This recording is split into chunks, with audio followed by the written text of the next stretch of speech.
Hey guys, it's Kosh here today. I hope you guys are having a great day yourself. I'll be talking today about the Battlefield 1 beta, giving you my initial impressions and what I feel about the game. So sit back, relax and enjoy this video. Alright, to start off with, I've actually put in a good 15 to 20 hours in the game so far. Military shooters have got a bit stale for me since the past few years, with Call of Duty's excessive modern futuristic setup and even Rainbow Six joining in the league of the modern era. It just got a bit too much for me. It kept gamers like me hungry for a complete new setup, which we found in Battlefield 1. In the year 1914, the First World War broke out, and this was surely a horrific time to witness in real life. These were also the times where the weapons we use today got full life and full form back in World War I. Things like the sniper rifles, fully automatic machine guns, and even combat-ready planes were present heavily at this period. Battlefield 1 does a great job capturing the raw sense of the realism, which makes it a thrilling experience. For this online multiplayer beta, we've got two game modes played out on one massive map. It's called Sinai Desert. The map is huge, but with 64 players engaged on foot and air, you'll always find some action for you. The game modes available during the beta were Conquest and Rush. In Conquest, you've got access to the entire map right from the word go. It's the classic Battlefield mode known to millions out there, but I'll still describe it for you if you're new at the franchise. In Conquest, you got to actually capture flags to score for your team. This may often require teamwork and communication depending on how chaotic that flag is. They have surely tweaked Conquest mode a bit from the regular Battlefield 4 Conquest. If you take notice, getting kills don't deplete your enemy's score anymore, and now you start off with 0 points all the way to the top. For example, in the beta it was 0 to 300 right towards the end. Whereas talking about Rush, this is a 24 player game mode. Things get a little tactical here. You either defend your base protecting points A and B, or you attack those points by planting bombs into enemy territory. It's surely a fun game mode if you've got friends on board and some tanks on your side.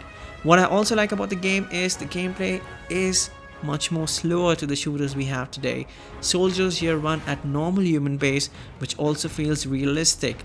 Guns don't reload super fast anymore, and sometimes driving across the map could take you a couple of seconds as well. This isn't a bad thing in my opinion. You'll take a few hours to get used to it and eventually fall in love with it as well.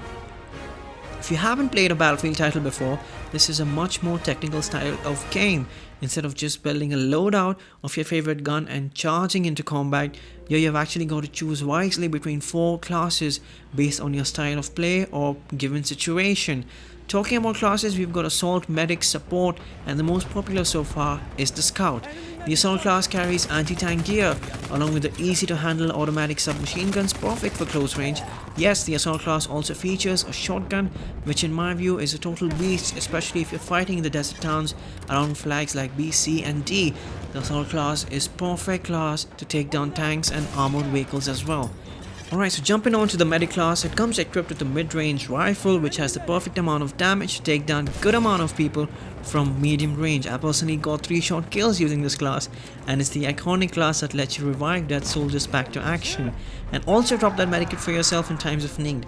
They need to fix the revive indicator option though. It's a big miss right now in the beta and can cause a lot of chaos in game modes like Team Deathmatch if we don't have that revive icon. Jumping on to the Support class is all about moving fast to points of action and suppressing your enemies with loads of bullets before you hit that reload icon. With the Support class, you also get the World War I style Claymore to add some strategy to your style. Most importantly, you can also drop in ammo crates for you and your teammates if you run out of bullets. We are yet to see if the Support class gets the mortars in their gadget list with the full game.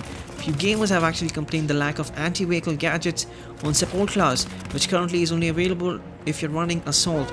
Maybe the full game will have mortars for the Support class to inflict some damage on vehicles. Yes, we actually do need one more class that can actually be much more effective against vehicles.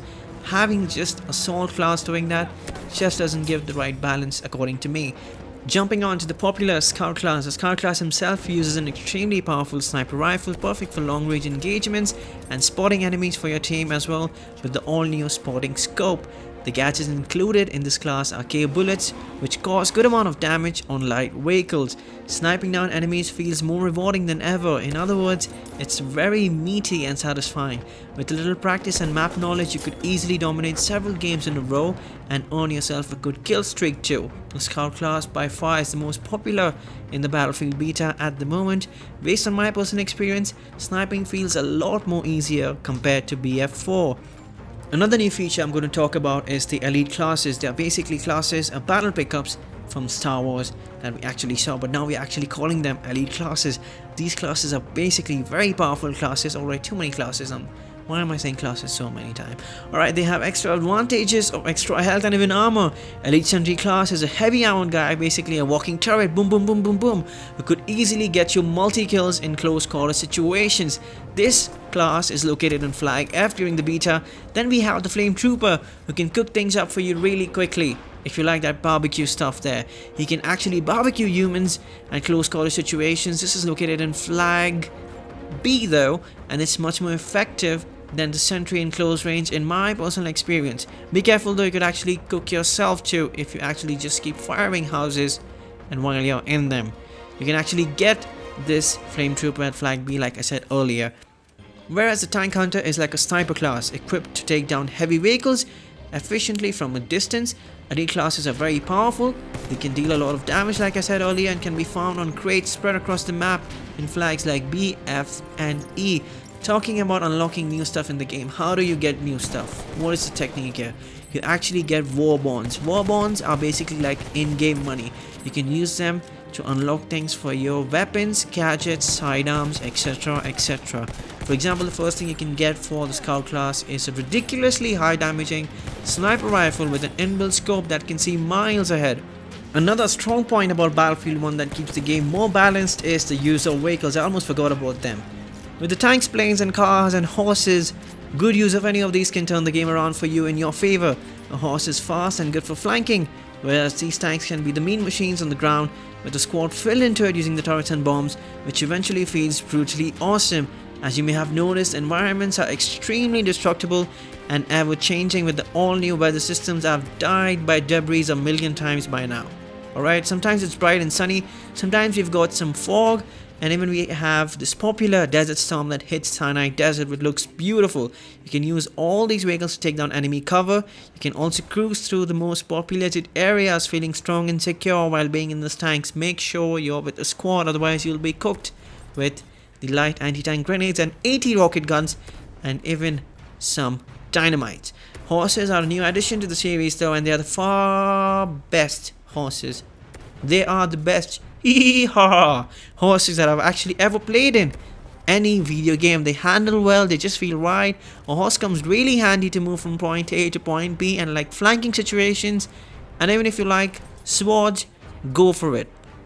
Overall, I think the game is highly refined for its beta stage as well. Perhaps one of the sharpest aiming mechanics I've tried this year.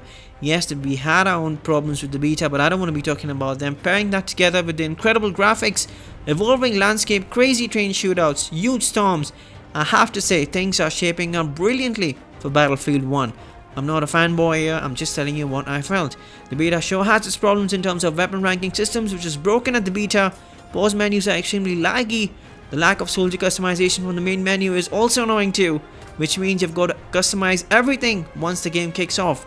Sniper surely is overpowered at the moment, and I really want to get married to those tanks. We also need a flying tutorial for noobs like me once the game launches. I also hope the medic class gets a better viewing of nearby soldiers to revive. Bring back that revive icon on the screen, please. Dice, can you hear me? Cannot wait to get the glimpse of the World War I career mode along with the new operations game mode. Looking forward to all of that at the full game, and the whole new range of weapons to pick up from in the full game as well. This is surely shaping up to be the contender for the best shooter of the year, maybe decade. I'm just joking, cannot beat that. With its World War I setting, it's clearly a complete refresh to the eyes and minds which were stale and bored of the modern era shooters that we saw in our earlier days. At least earlier days for me, that my last few years have been my earlier days. I've been really bored looking at modern shooters here. Battlefield 1 is actually heading to the right direction, and I'm on board. Are you? Do let me know in comment sections below. Are you on board with me? Are you going to be in my tank? Are you going to be in my armored car? Are you going to be spawning with me in Flag C to take down those cookies? Thanks for watching, and stay tuned for more Battlefield 1 on my channel. This is Kush signing out. See you guys in the next one. If you like this video, give it a thumbs up. If you don't, keep smashing that thumbs down button till I quit YouTube. Thanks for watching.